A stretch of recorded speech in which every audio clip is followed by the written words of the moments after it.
Such a great track. The prelude and main title for the original Superman movie, or Superman the movie.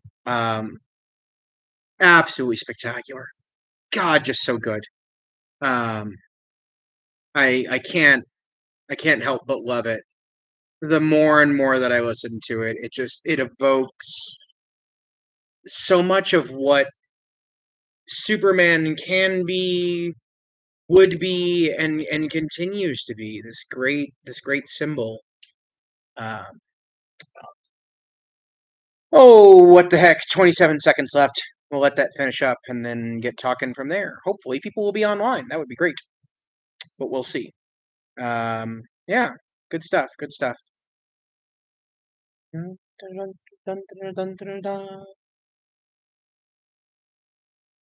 Mm, all right. Well, this week we're going to talk about what would have been the conclusion of Act One version of Plot of Conquerors. It was a great time. It was a great campaign. I've said that over and over and over again, and I really mean it. But I think more than anything, this would have been a spectacular final session. Basically, one big combat and a little introduction to some special non-player characters that were going to be part of the 6th District and the New Haven Survivors. So if you remember last week, we talked about the players getting their stronghold, for lack of a better word, their team and their family and their organization more than anything else, and deciding that it would be an underworld syndicate. So they all got to be they got their leader titles, all kinds of good stuff. But in between the sessions, I rolled. I'll talk a little bit about that and my theories on rolling truly randomly on tables. And um, assembled the people who would be in that organization beyond just the player characters and beyond their specific lieutenants. So I asked each of them, give me a race, a class, um, why this person is in the 6th district, and just some personality trait about them, and that was going to be their lieutenants. Nobody really did because, again, game petered off, never happened.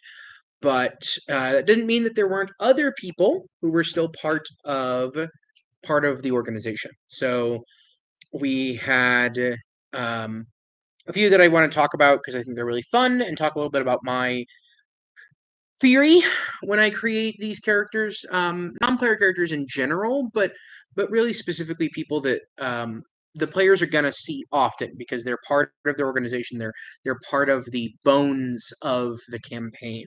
Not just some fun little things you see on the side. Fun little things you see on the side, make them wacky, make them fun. Do whatever, or serious or not, or what. But you don't have to go full complicated on those. I like to actually write something up and have a little bit more complication on these. So in Kingdoms in Warfare, the book that I used to generate this organization, there is ideas for and random tables that you can roll on.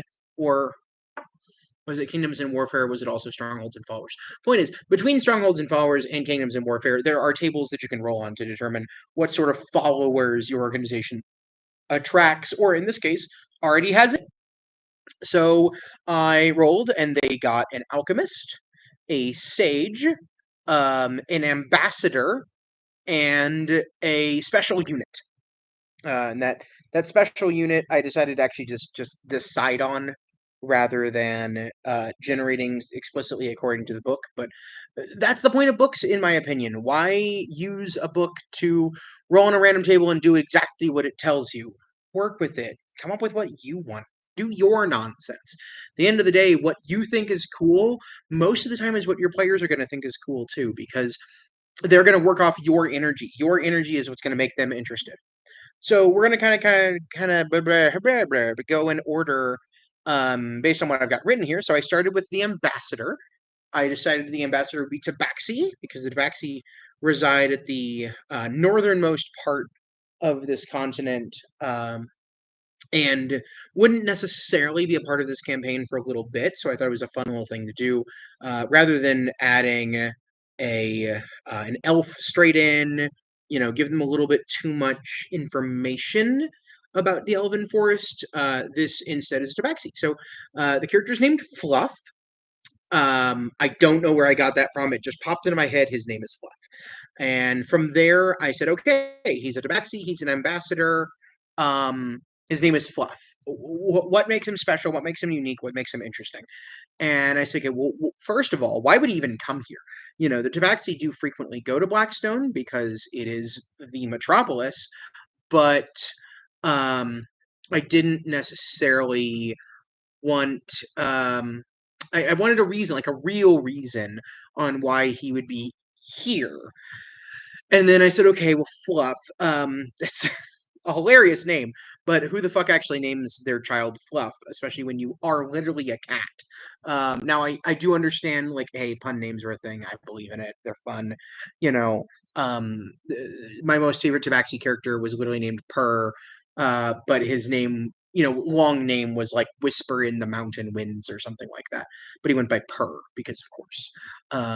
Fluff, this is what I wrote down. Fluff is a quite odd-looking creature. His fur is permanently matted and is missing in quite a few parts, namely the shoulders and hips, but he has an incredibly bushy tail. This is the reason for his moniker name, Fluff. He was given that name as a young adult, and monikers stick as names to the Tabaxi. He is quite taken with Sunshine's shiny armor, namely her greaves. He was sent by a Tabaxi shaman that told him, "You must go to Blackstone and seek out the usurper." He is quite convinced that is Taco, though at first he thought it was the king. He says quite a lot and prefers very much to stand, thank you. So we're already getting here a little bit of the personality. He says quite a lot. He seems to be very focused on certain things, and he'll cat aspect a little of that obsession going on. But also, he was given a reason. He was sent here by his shaman that said go to Blackstone as he got the usurper, and he's like, cool, I guess I'll figure that out on the way. And so he attempted to, and eventually happened upon Taco and his merry band of whatevers, and said, "Oh, well, if the king's not it, maybe he is. I don't fucking know. Maybe this guy is. So let's try that." Um, how he knows more and knows that Taco is even a usurper or anything. Who knows? That was going to be something I was going to bring up later in the campaign. They kind of realized that maybe this guy is a little bit better than what they realize. Um, and at the end of the description of these people, I also put a little quote. I think it's good, especially for me. I like a quote because it's something that I can read, just a short little sentence that I can read when I'm thinking about someone, I'm trying to get into character. Um, and it makes you click into that moment. It's like thinking of any character, just say their big dramatic catchphrase line, without it strictly being a catchphrase, and you'll still kind of just you feel it. Superman, truth, justice, and the American way. You know, Kronk from the Emperor's New Groove. Why did that pop in my head? The poison for Cusco. Cusco's poison. It makes you think in that character's voice for a moment. And so his was, well, I've been here for weeks, and the only quite interesting thing to happen here is you lot. So here I am. He's a little flustered. He comes off, just kind of fast paced for no reason. Um, so yeah, so we get to know about, what he looks like, why he's called Fluff, why he's here, and some interesting bits about his personality. Boom. Now we know Fluff enough to get him introduced and let the character develop from there. It's just like a player character. Session 1 of a player character is vastly different, usually, from session 8 of a player character. Let him build, let him speak for himself. So the next one is the Alchemist, and the Alchemist's name is Freddie Hookeye, which I sort of generated from a friend of mine in in New York when I lived there. I went to culinary school and knew a lot of friends from the city, and a friend of mine, I can't quite remember who. I think it was Joe. Always used to say, "Hey, I'm Joey Fork in the eye," and I that just stuck in my brain when I was designing this alchemist. And I said, you know what? His name is Freddie Hookeye, and he's called Freddie Hookeye because he's a human with a long, gnarled creature's hook in his left eye. He says he thought he had perfected his potion of invisibility to hook horrors. Turns out it was a potion of hook horror invisibility. So he got a hook in his eye. Whoops. He's quite dismissive person of danger and is incredibly trusting. He says he was born under a lucky star or something. And the rest of his face and skin are also scarred and pretty much constantly has an open cut of some kind. So I was just channeling that full mad scientist energy, but make him an alchemist that's able to make potions of monster invisibility and potions of monster control and healing potions and all kinds of things. And he's always testing something out. And he's that crazy mad scientist in the corner with a hook in his eye. And his quote was, "I don't know, let's give it a try. Nah, it'll be fine. Trust me." Just that type. I love the mad scientist. I love that I love that trope. I love playing them. I think they're a great time. I've never not had fun. If someone's actually here, they should put something in chat so I'm aware. It just makes me feel better. Um, and yeah, so Freddie Hookeye is just this crazy little, crazy bastard. Um, Next was the Seer that they got. They got a Seer, and that one I decided I was going to go a little. As I mentioned, I guess last week or the week before. I love the idea of the Seer, the person who can see, the future and things like that. Is also blind or is in some way is disabled. I've always dug that. I think it's a fun trope. I understand that there are problems with it when we talk about how we think of disabled people, but I really think it's a fun trope, and I think it's a very classic trope, and I was raised on it. Sue me, sorry. um but so this year, I decided to make, not totally blind, but mostly blind, just very tunnel vision, so she can only see like this little bit, and so she's got to turn her head to be able to see anything really. And I said, okay, let's make her also a half elf. Why is she in the sixth district? Well, she's in the sixth district because they're abominations. Everybody hates them. We've already set this up, but she is a half elf from a wood elf. Sunshine is from a high elf. And now we're going to begin to see the difference between the two, and that will lead the characters down the path to understand that the elves are a lot weirder than they realize. Because Sunshine knows that, but Sunshine sees no reason to tell them. She just thinks that everybody knows that sort of thing. Remember, she's kind of an idiot. And so, this seer, I decided to call Thing That Should Not See, because she was born with this tunnel vision. Um, and, um, and the elves, specifically the wood elves, I like to call titles. Their names are things or emotions or something fundamentally about them.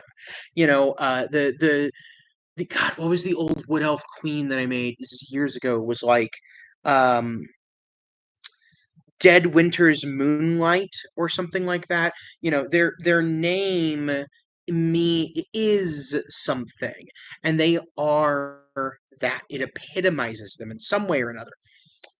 So Thing That Should Not See is a half elf born from a wood elf rather than the high elf that spawned Sunshine. She has no eyelids and slightly pale green skin. Her hair is kept very short, but is still very gnarled and wool-like. She can see very far away as if it's in front of her, and has incredibly tight tunnel vision, but finds it difficult to see what is in fact in front of her. This makes her quite clumsy, but she is a consummate sage and wise soul because of it. She knows of the location of the Codex Incabulum and the Codex Astral. Both of those are from Strongholds and Followers and Kingdoms of Warfare, respectively. I like the codexes. I think they're a great design. I think they're a fun time. They're a late game thing to give to your players, and in this case, to give to my villains. The Codex Incabulum is in the Forest of Telenon. It is actually in the hands of Stairs into Eternity, the Lich that is in Lovey, who was the primary villain of Act 2/3 that they would meet later. I originally called him Blothy. I don't. I think I just had to make that name up on the fly, which sucks. I'm not good at making fun, interesting names on the fly. I tend to put a lot of weird B's and L's and G's in my names on the fly. Um, but yeah, so the idea was he has the Codex Incabulum, so he has some incredibly powerful abilities, and that would make him even more of a threat than he already is, just being a lich. Um, and the Codex Astral is in the diamond in the roof of Blackstone. It is the light within. So that big old diamond that acts as kind of a sun for this city, this metropolis, is actually the Codex Astral, which is the, at least in my thought, is the light of an old dying star that was held like a magic jar inside of this cube within cubes. So it is a what is the name for that? The fourth dimensional cube. Oh, Marvel took it. I don't remember. Not the point. So inside that diamond on top of Lovey, there is this cube made up of cubes. It's a fourth dimensional object, and that is the Codex Astral. It is the light of a dying star stuck inside of there. But if you can understand how to read it properly, then you might not go mad staring into the fourth dimension and get some really cool abilities. But they'd also have to figure that out, figure out how to get it, figure out how to maybe, I don't know, not throw this massive metropolis into darkness 24/7, all kinds of things. Uh so yeah, so that was a fun little, I love the idea of the seer that can't see. I think she's a great little um kind of an enigma at the same time, and also an introduction of the other type of elves. Let's get them some information about why the elves are really strange and weird. And then her quote was, "The sun shines at midnight." Oh, uh, sorry, that means the sword is to the east. So she speaks in these mysterious words. There's a God, there's a book by A. Lee Martinez. Um, I don't remember the name now, but it was something about a witch. And there is this wonderful thing that he does where the witch talks in these, the sun shines at midnight, and all of these platitudes. And it's because they're witchy. Witches talk like that because how else are they going to sound like witches? It's a self-fulfilling prophecy. And I like that idea, and I think it would be hilarious for this, this clumsy, it can't see the objects in front of her, hard tunnel visioned, weird looking green creature with wool hair, um, putting out these platitudes and people staring at her like, and she says, "Oh, sorry, it means the sword is to the east." Um, so just a fun little thing. Next was the special units that they got, which in this case were Mantis Knights. I actually asked the group. I put out a call on our group chat, and I said, "Is um, sorry." I said, "Is um Taco more a servant of chaos, as in the strangeness of creation and the lack of order, or is he a servant of oh frack, what was the other one that I did? It wasn't evil, but it was basically what lawful evil would kind of work out to be. Point is, the group kind of decided. I presented these two options that weren't immediately obvious what they meant, and one was towards the Fae and fairies and their flightiness, and one was towards um, devils and their order, but still horrible. I think that doesn't sound right. Man, now I don't remember. It might have been kind of a true neutral. Not the point. Point is, they somehow or another they happened upon the Fae, and so I made the Mantis Knights. And being the massive Shakespeare nerd that I am, I called the both of them Rosencrantz and Guildenstern because yes, always you have two characters, you call them Rosencrantz and Guildenstern. That's how it works. Um, so Rosencrantz and Guildenstern are Mantis Knights and servants of an Archfey, whose name is Whom is Ineffable Ecstasy. That sent them here to search for the servant of discord. Discord. That was the word. It was. Does he serve discord or chaos? And chaos was more of the like chaotic evilness of the abyss, and discord was more of this chaotic neutral of the um of the Fae. Um, well, they found him, so here they are to stay. They know a lot about the Tabaxi, the elves, and warfare in general. They're happy to serve in battle as long as it is against worthy foes.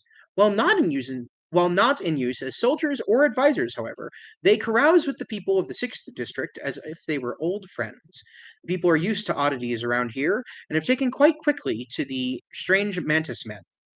And their quote was, "Whee!" Because they are Rosencrantz and Guildenstern. Um, this was nothing more than fun. I don't see these characters. I wouldn't have anticipated these characters being anything more than units for them to call on if they so needed or wanted or what have you. Maybe they'd have some information at some point. Maybe it would lead to some sort of Fey adventure. But the whole point was just pure wee. That's what we did.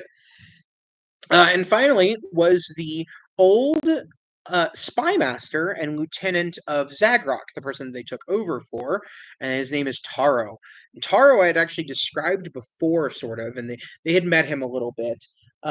He is an incredibly knowledgeable person, and when they met him the first time, his hands were frozen solid, and most of his body just seemed to exude this cold aura about him.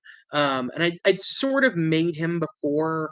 I basically decided that he was a warlock, not the class specifically, but a person who has received powers from an eldritch being. That eldritch being Levistus, the Cold Baron from the Nine Hells of Beator, and um, that's the whole bit. So, how I built him from there was kind of, up to me. But I thought it was really interesting for him to being a spy master, being very loyal, but also perfectly happy to serve whoever has the title of boss. Whoever is in charge, he's perfectly happy to stand behind and take care of. So Taro is a human that served the previous boss, Zagrok. He is a very proficient spy master. He can hold thousands of dossiers in his mind and recall them all at a moment's notice. He has been blessed with a superior intellect by Levistus, the frozen prince of hell. Because of that blessing, he also perpetually puts off an aura of cold. His hands are perpetually colder than the air, his feet are frostbitten, but he doesn't feel any pain in them. He has mastered ice magic through this, and when pressed, used as that to great effect. Taro was born in the 6th District and fought hard to be in the position he is, so he will do anything to keep it, serving whoever manages the title of boss without a moment's notice. So a little bit of a threat to be managed to a point. If he really thought that someone could take over, he might throw his weight behind them just to make sure that he survives, that he comes out on top. Um, so there is that element to him, but at the same time, if Taco impressed him, he would probably stick with him through hell or high water to a point because maybe it's worth it. Maybe there's something more here. He was kind of a um oh god Liet Kynes from Dune. Liet was perfectly happy to do whatever with Duke Leto until Duke Leto impressed him. And then he said, you know what? You're worth it. And I will do anything, even protect your son, to make sure that all of this is taken care of properly. And that's Taro. And Taro's quote was, "Ah, yes, the vizier of the gnome house of Tanalon, second of his line. He has a penchant for stinky cheese, and his left eye twitches when he rides squirrels." So, sort of this, very, very proficient, very knowledgeable, ready to lend that knowledge and all of his intellect to people. So yeah, so that was the people of the sixth district, and that would have gotten to be a thing, but alas, it is what it is. I think it ended at a perfectly fine time for the players, and we'll call it good from there. But the other thing that would have happened this session is that we would have done a big old combat uh, for pretty much the whole session. We ran the battle in between, which I'm super glad that Zach and I actually did. A, because I think it was a lot of fun, and B, because if this had happened, I would have wanted to have it be done already. And so at the beginning of the session, they would have met Thing That Should Not See, Freddy Hookeye, their lieutenants, and introduced all of that. They would have then met Rosencrantz and Guildenstern, who would have presented themselves, and Fluff, at some point during the session, would have introduced himself. And then during that week, the preparations for war continue. People are training, armor's being fit, poison is being made, weapons are being manufactured.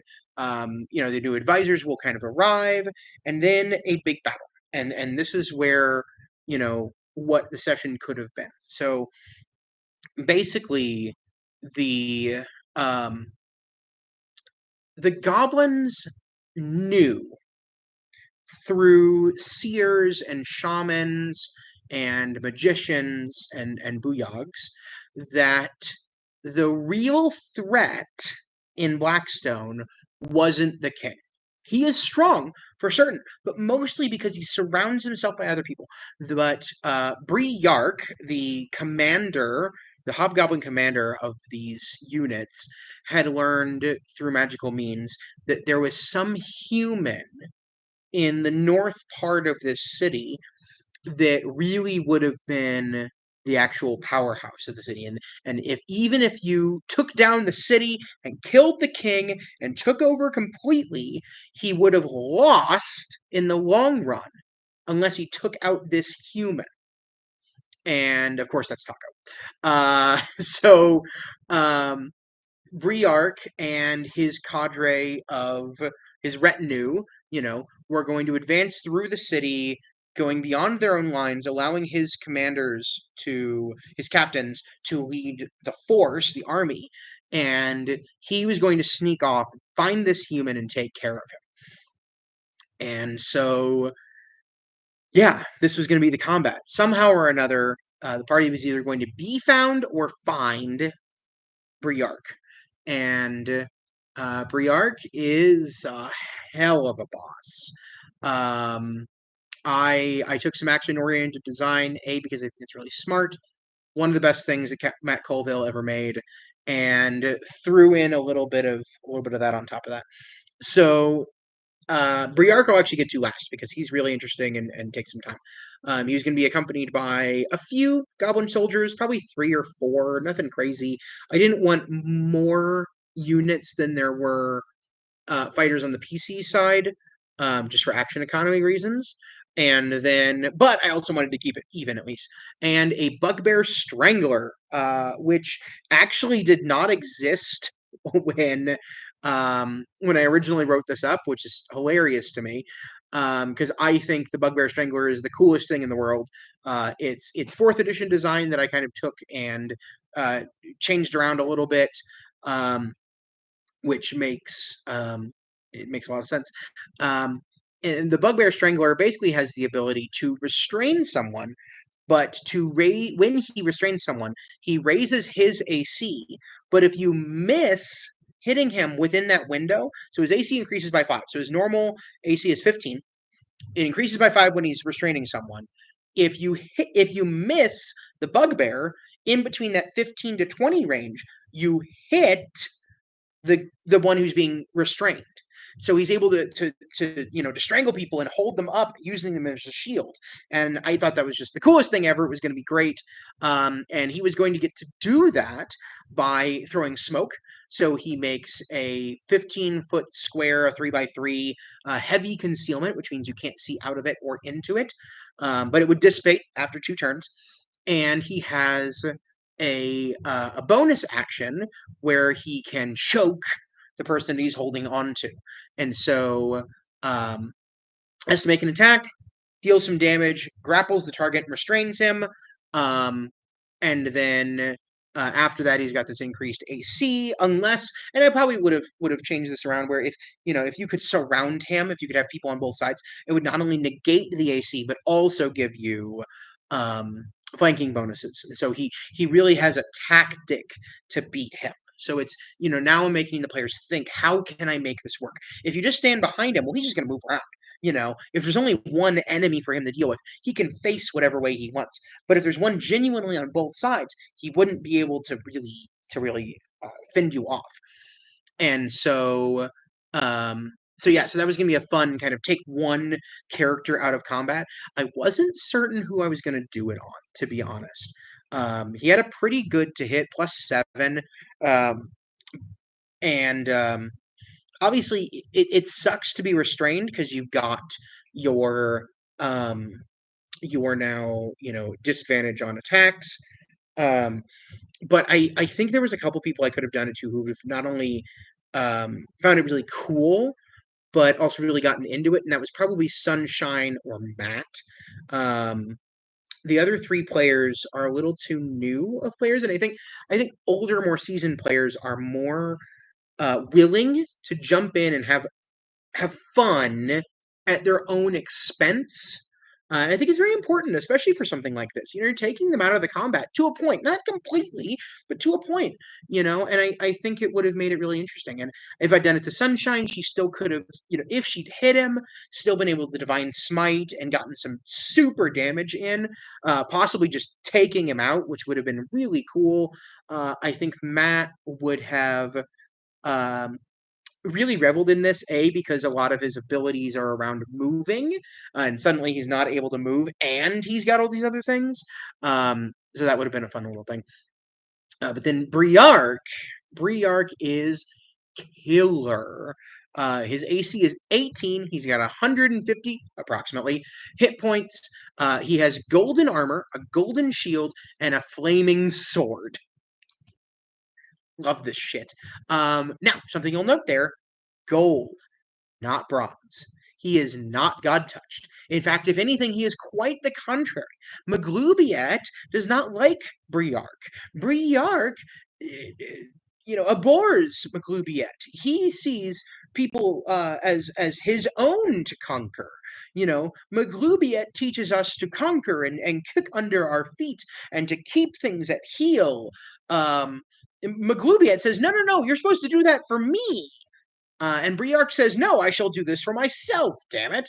And so, there was a reason there. I wanted that to be a thing that maybe they noticed. Maybe not, but maybe, if they do, hey, cool. If not, hey, I got this awesome mini of a hobgoblin holding a flaming sword with golden armor. Yeah, so he's got a few abilities there. He has the ability to mark enemies that he attacks, get in their face, and they have disadvantage to attack anyone other than him. He has a bonus action where after he moves, he can do a bull rush bonus action. So he can move and then push someone with his shield, deals a d8 damage and pushes you 10 feet or two squares. He has a reaction, the attack of opportunity. Attack those leaving his space, but he also has the extra reaction, I am your enemy, wherein marked enemies that attack someone other than him, he can move 15 feet towards them and attack them. So now, not only do you have disadvantage for hitting someone other than him, but you also can he can also run up to you and attack you. The thing is, be very interesting to get on the right person who's going to try and get away from him, probably Matt or Taco. To make both of them a little harried, but also make them a little fearful. Make them move, make them get them out of the way. And then he has a series of villain actions or kind of legendary actions, except I really like the idea of the villain action more. Legendary actions I often feel are hard to remember to use. Like I have to use them 3 times a turn. I can remember when it happens. Villain actions have a set time. They go at the specific initiative count. Not necessarily 20. I usually set it just somewhere in the middle. It kind of depends, but I mark it on my initiative tracker. And so it's very easy to remember and to go, okay, this is when this happens. So he has his attack lines, and these are, he's a very trained, very knowledgeable warrior, strategist in general. So he has trained his soldiers to be able to act with him and do what he wants them to do by just shouting a word. He just says Hotel, Delta, Zulu, and they do what they're supposed to do with that attack line. And so he yells Hotel first. The Strangler moves 30 feet, moving through enemy spaces. Whatever enemy he moves past, the soldiers get to attack for free with their bows. Then there's Delta. The Strangler throws the target that they're strangling 6 squares. They make a dexterity save or take 3d6 damage and go prone. Half damage, and they're not prone if they save. And the idea here is that the Strangler is actually going to throw whoever they're strangling at Bree'Yark. And I was planning to, initiate this so that it's right before Bree'Yark's turn, so then he gets to attack that target with his flaming sword. And so you've got the Strangler holding somebody up and then throws them towards his general, and the general smacks down on them with this flaming sword. And I think there's a really cool combo and makes it feel like these beings are practiced and trained and smart. And then Zulu, he slashes the air with his sword and ignites a line of air, dealing 4d8 fire damage and a continuing 2d6 fire damage on start of a turn to those within 5 feet of the wall.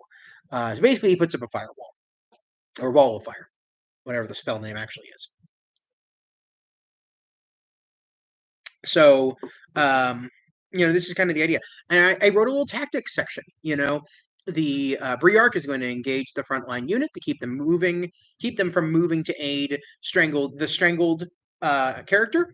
He also acts as a front line to stop others from getting to the artillery, because the goblin soldiers are going to sit behind him and just fire off arrows, not dealing a lot of damage and not super accurate. I think they had like a +3 or 4 to hit. Most of the characters had a 15 or 16 AC, so they're only going to hit 50% of the time ish. And they only dealt 4 or 5 damage. We're at 5th level now. That's it's going to add up, but it's not game breaking.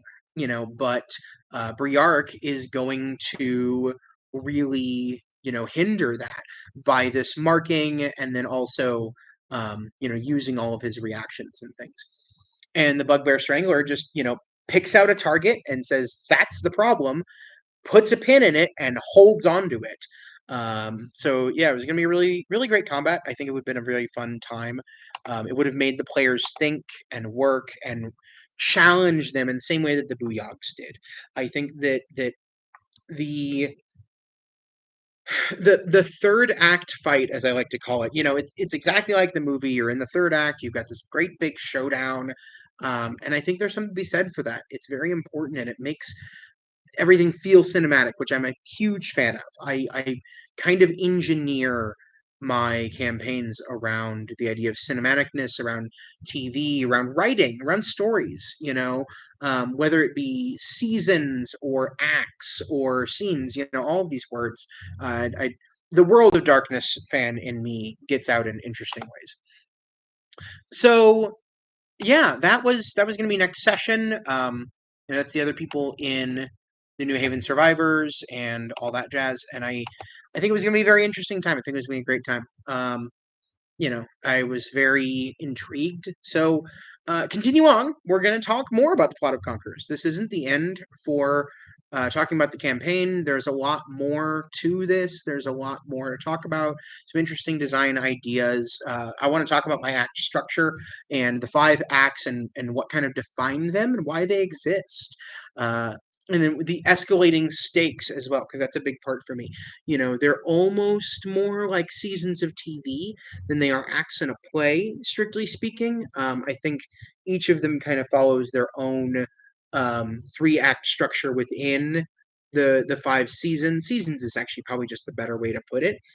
So this would have been the end of season 1 with one big climactic battle and getting all the people together, getting the district together, and making it something more than just adventurers seeking out the next thrill. So we will hold off till hopefully next week, but considering how I'm going right now, it'll probably be 2 weeks. And we will talk about probably the rest of those acts. I think that's going to be the next step. And maybe a little bit more about the late game of Plot of Conquerors. So you all have a wonderful day. My office hours are closed. I don't think anyone's watching anyway. And I will see you next time.